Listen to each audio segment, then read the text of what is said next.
And of course, now we'll be bringing in, I see Jaret Christopher from Sprout is here. Is anyone else with Jaret? And Nicole, come on. I want you to sit. I want you to get a microphone and sit, because I don't want Jaret, you get to sit next to Nicole. Jaret Christopher, Nicole Spiller, say hello. Oh, I love that. We need microphones for these guys. And this is going to be a very loose production. A lot of people think when they tune in a live stream that it's going to be exactly like television. It is not exactly like television. It's much more relaxed. And it is not, we don't wing it, because we really do know what we do. But Jaret Christopher, first of all, I got to tell you, the last time I saw you at a convention, you had your phone and your earphones in, and you were talking the entire time. I never got a chance to say hello. So hello, nice to see you again. Great to see you again. Without your phone. And you're sitting next to Nicole Spiller. Hello. Who is someone who I've known since for 10 years. Is this thing on? She worked in my training studio. Yes, it's on, Nicole. Trust me, it's on, okay? And she's going to be my co-anchor here.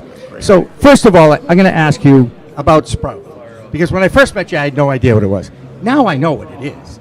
There are a lot of there are other companies out there trying to do the same thing that you guys are doing. How do you differentiate your company from others? And put your mic right there. Great. Attaboy. Good job. So first of all, Sprout is a software and data company, and we focus on sales and marketing. So we help brands and dispensaries become more successful at growing their business, as well as acquiring and retaining customers.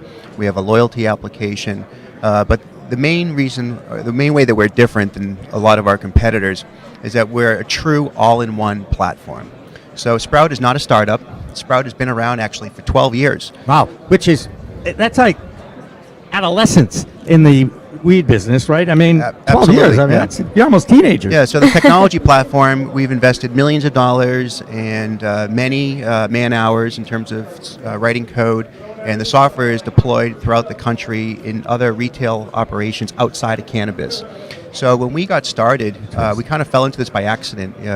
Several years ago, we signed up our first medical dispensary, and then we realized that there was a void in the marketplace for this technology. So I pivoted the business and had our software developers start customizing the software specifically for the cannabis industry. So compared to a lot of our other competitors who have only been around for maybe 1 or 2 or 3 years, we've been in business for 12 years. Our technology is by far the most robust all-in-one platform in the market today. Very cool. Very cool. Nicole, I haven't even had a chance to say hello to you. Okay, so hello. Good morning, Jimmy. I also have a list of questions that I was going to give you, but I'm going to put you on the spot. You've heard what this gentleman does. Can you ask him a question that might be interesting to some of us? Because I know you could probably come up with one for him. Go ahead. I was just wondering, what do you find is the biggest struggle, especially with the industry just being accepted now, that you find within your company that you think that is the biggest thing that would hold you back, that you have to work on to overcome? We're growing exponentially, so one of the challenges that we're facing right now is managing the growth. So we're adding That's a customers. good problem to have. These are great problems to have. So there's a lot of wind behind our back, and obviously this industry is growing very quickly. So we're fortunate to be in this vertical. So one of our challenges is making sure that we digest what we chew. Mm-hmm. So we're managing our growth. We're not just signing up every customer we possibly can, but doing it methodically. Quality over quantity. Exactly. Yeah. And that's kind of a mantra for this business too: quality over quantity. Definitely.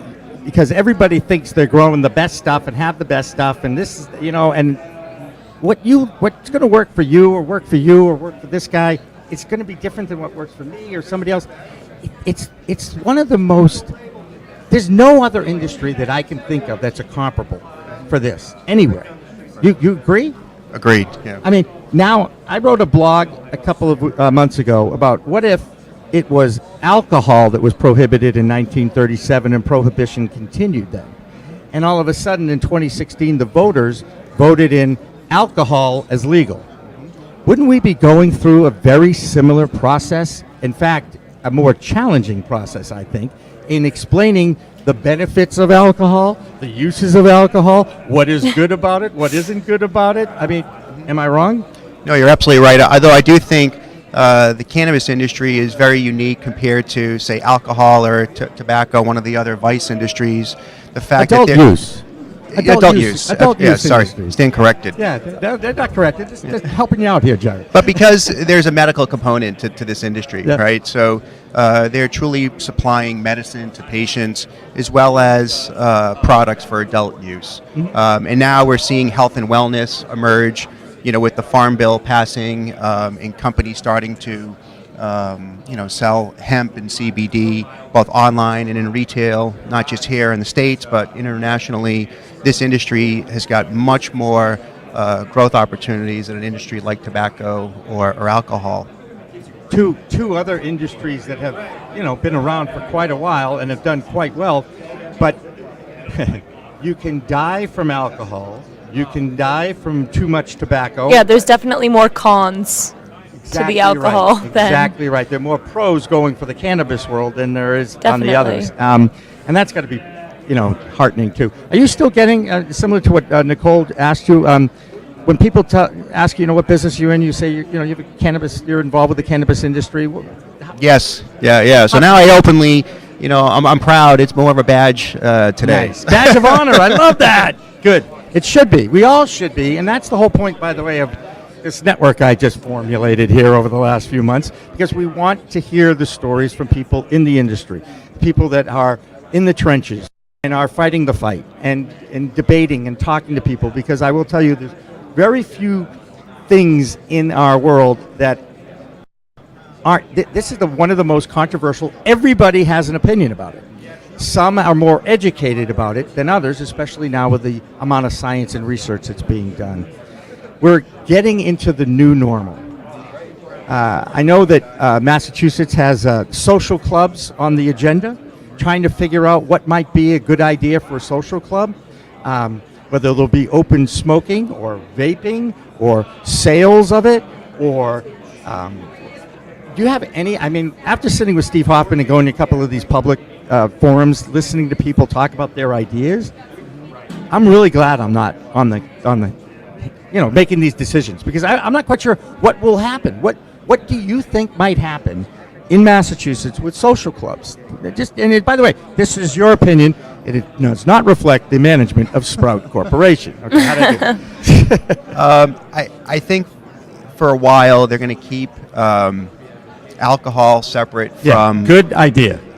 From cannabis. Yep. And I think you will see social clubs continue to emerge, and people being able to visit those clubs. I do think you eventually will start to see other establishments, whether it be coffee shops, focusing on this vertical. We're actually seeing it right now. We have we've been expanding internationally, so we signed clients in Canada as well as Mexico, and we're starting to see outside of the United States companies form these quasi-cannabis / retail business, so where they're combining coffee, with cannabis. Right. Nice. And you're also seeing, you mentioned the Farm Act, the typical government, by the way. We're going to pass this Farm Act. We're going to allow the farmers to start growing hemp and extracting CBD from it. But we have no idea what we're going to do with the CBD when it goes into food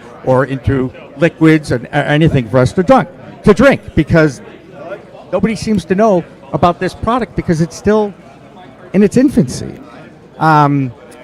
Do you see in the next, we'll make it a year, will cannabis be descheduled, do you think, in the next year in some capacity? It's got to be. You guys got to help. The banking industry has to open up.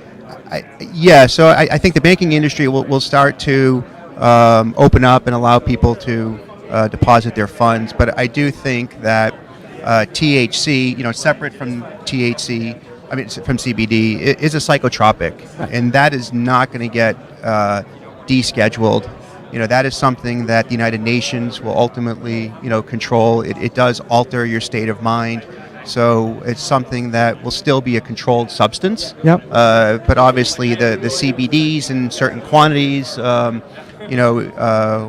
they've relaxed kind of the regulation, and you will start to see Yep. that new products emerge with various compounds from CBDs. Yeah. You mentioned the United Nations World Health Organization. They are finally recognizing there are some medicinal benefits to the components of this plant, whether they're going to be the intoxicating ones or not. The CBD is not, the THC is.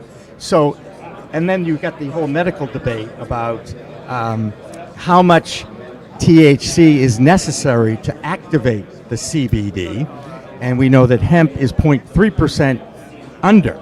So it's you got to be a little bit of a chemist to figure out all the chemicals that are involved with this thing, but at least they're talking about it, and that to me alone is a huge win for those who have been pro-cannabis for a long time. Jaret, I know that you're with the group. Are you with Spoken Interiors? Are you up there with Rick? Sprout, yeah. We have sharing a booth with them today. With Rick. So I know, I've gotten to know Rick a little bit since the Seat to Sale show. We found out we have like 50 mutual friends. When you go back and you see him, you tell him that he's still welcome here. Okay, anytime he wants to come down, he'd like to. He has some news that he'd like to share about his company, and I told him, we'll give you the forum. So he's not shy. I'm sure he'll come down. I know that he's not shy. Another thing we have in common, I might add. But Jaret, thank you so much. I really have enjoyed meeting you over the last few months. I know you're a big supporter of Sensi Magazine, one of our founding marketing partners, and we appreciate that. And I will, at some point, get out of this chair, I think, in the next 3 days. That's why Nicole's here, by the way. Hopefully for lunch. I will, well, at least that. I have some snacks, but yes, I will. Thank you so much, and best of luck in the future. You bet. Good to see you. Thank you.